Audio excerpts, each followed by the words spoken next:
What is going on, everybody? King Greek on here today, man. Here to talk about the One Piece awesome sauce.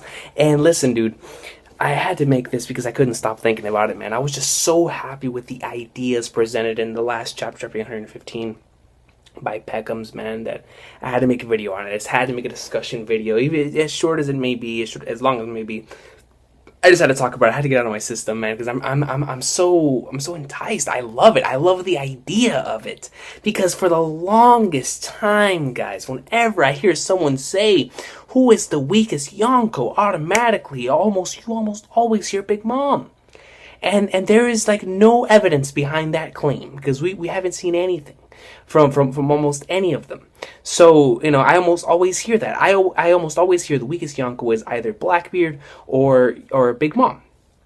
No, Blackbeard's my favorite character, so that hurts me on the inside. But when it comes to the Big Mom case, I love this chapter because it shows what her position is and what kind of power she has in the New World. Now, what she might just be the weakest if she is in fact the one that gets taken out first, in terms of how storytelling goes, that the weakest gets taken out first, and how Oda's told it so far. You know, usually whenever he goes in order like that, the weakest is usually the one that gets taken out first. So if Big Mom, it seems, if Luffy truly does go by himself, and if Big Mom actually is the one that gets taken out first, then she may be, in fact, the weakest in fighting-wise.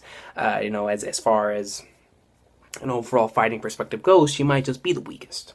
But I love this chapter because it solidifies her role as one of the Yonkous, why she's one of the Yonkous, and why she's so powerful. And I loved it because Peckham's, what he does here is he shows that physical and or fighting strength is not the only type of strength that can make you a Yonkou. And that's something to me that spoke absolute volumes, and it's something that I really because we know how the other Yonkous work. We know that Kaido rules with his influence of fear. It's the world's strongest creature. That by itself brings fear onto other people, and you know it's kind of like a dominance. Like he will kill you, but it's not like it's like fighting wise, no one wants to mess with him, and that's why he's a Yonkou, you know, and that's really interesting. Nobody wants to mess with his crew either. So it's kind of like in that sort of aspect for Kaido. Now, when it comes to Shanks is a Yonkou because of how powerful his crew is as well, but it also because of their wills and also you know, the friendships that they've made around and the way they've networked their crew and whatnot. It's in the connections they've grown, you know, kind of similar to Luffy's, because their crew isn't that big either. It's not like Kaido's or Big Mom's or Whitebeard's crews that they just spanned so many different fleets. You know, Shanks' crew, at least as far as pre-timeskip was concerned, it wasn't like that. So they were just guys having fun on the sea, but they're recognized for their strength.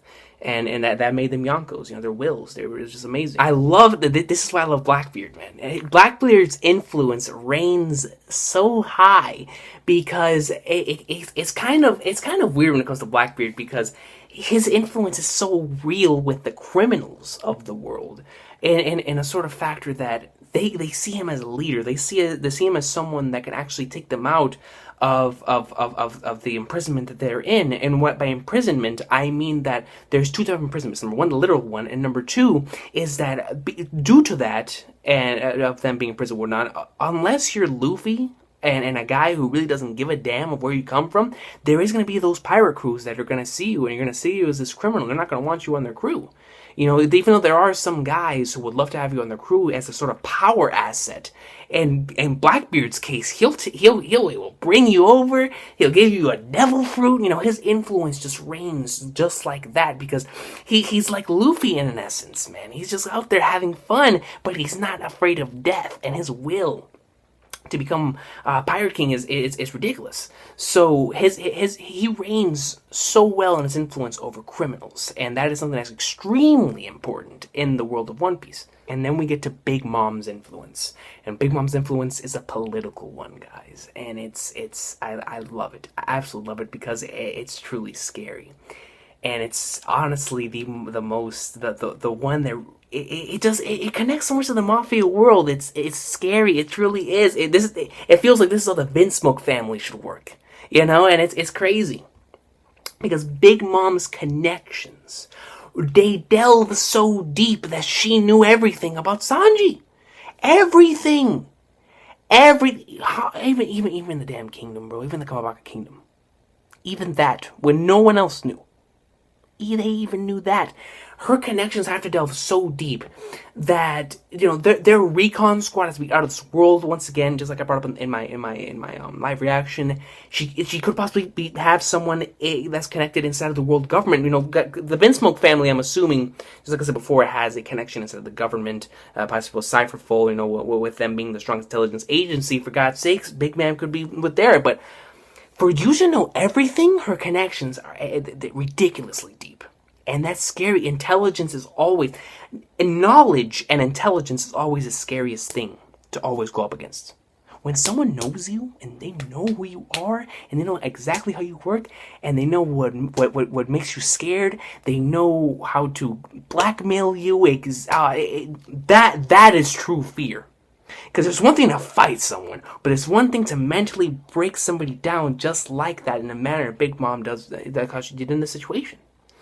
And it's like, damn. And the thing is that the thing that impresses me about this entire thing is that there's minimal technology in the One Piece world, and the fact that Big Mom knew all of that, her recon squad has to be out of this world. Her recon squad, literally, or her connections that are that recon squad, those guys are amazing.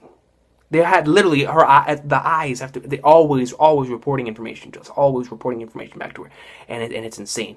And the thing is that her roots also run so deep because of her connections with her daughters. 35 different daughters, and if at least 30 of them are married, and they're out there and they're getting connections with others in the One Piece world, son, she has eyes everywhere. And let's just say that she does something where she blackmails one of her family members, where literally all of them fear her, and they're always bringing my reports, and that's coming from all different sides of the globe.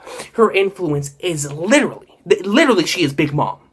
Literally from an aspect of her being, you know, of being now not blood related, but, you know, marriage tied together with these families, where they are forced to call her Big Mom or La Suegra or whatever, you know, like oh snap, that is the mom of your mom, so I have to respect her. Not only that aspect, but in this aspect as well, especially if she uses the blackmail technique, and that's insane. She literally is Big Mom. She is a mother of all of this stuff going around, and it's mind-boggling. It's incredible just how big her influence, just how much influence she has, in a standpoint where it makes her, in my honest opinion, the thing that this is the closest to, the closest thing I can compare this to is to that of a king. Only a king has this type of influence. You know, or kind of like how Big Mom is influenced right here. Big Mom right now, she looks like a freaking king. Back over there in her castle on Whole Cake Island, man, it's well deserved. After this chapter, representing true power, son, you can't tell me that isn't power. That's scary. She may not be the most powerful, which we don't even know, by the way. But even if she's not the most powerful, when it comes to fighting, this other part in of itself, is ridiculous. The influence that she has is out of this world, and I love how this chapter presented presented that aspect. She is a Yonkou because of her strength in this manner. Kaido, Shanks, and Blackbeard may be stronger than her physically, may be stronger than her in a fighting standpoint, but in a standpoint of having the most influence in the new world, maybe the whole world in general, the three do not touch when it comes to this kind of influence. When you have connections with the enemy, that's when you're dangerous. And that's why Big Mom is a Yonkou. She is dangerous. She has eyes everywhere. She knows everything. And that is insane. And I love it. And that's why I love this latest chapter of One Piece, because it just shows that, and not only is it a statement for One Piece fans that physical strength is not the only thing you need to become a Yonkou, but it's also a statement in the One Piece world that you do not need all of that. I love it. I love it. I love it, man. It makes me so happy because this entire thing, it just changes the game. It literally is like a throne war, when you have someone of Big Mom's stature participating in something like this, and it turns into not only a battle of who's stronger, but a political battle as well, it's Game of Thrones. Then it goes from Throne Wars into Game of Thrones. And when it comes into that aspect, then it turns into something out of this world. And dude, once again, before I end this video, the influence that Big Mom has in this world with just those two, with your connections and with the intelligence, oh, I don't even have to get started on the whole blackmail thing. That in of itself already puts her above so many people, deciding eyes all over the world. God, and as long as she has some sort of army that can back up the claims and everything, she's like, oh yeah, I'm about to go over there. We're about to wreck stuff up. And we know that some of these guys were 350, 400 mil. Like, come on, man. It's crazy. So, you guys, some Nostals of the day. Big Mom is definitely a force to be reckoned with, and I'm happy about that. I'm so happy that in the way that Peckham's explained, the way that he explained why she's powerful, her form of power. You know, her form of power. And I love that Peckham's established that, because as it is looking right now, she is seriously looking like a king. Seriously, I love the way they presented it, love the way it was explained, and it truly brings fear to me, because I imagine myself being on the opposite side of that situation. The only way you can get out of that is the way the Sanji did it.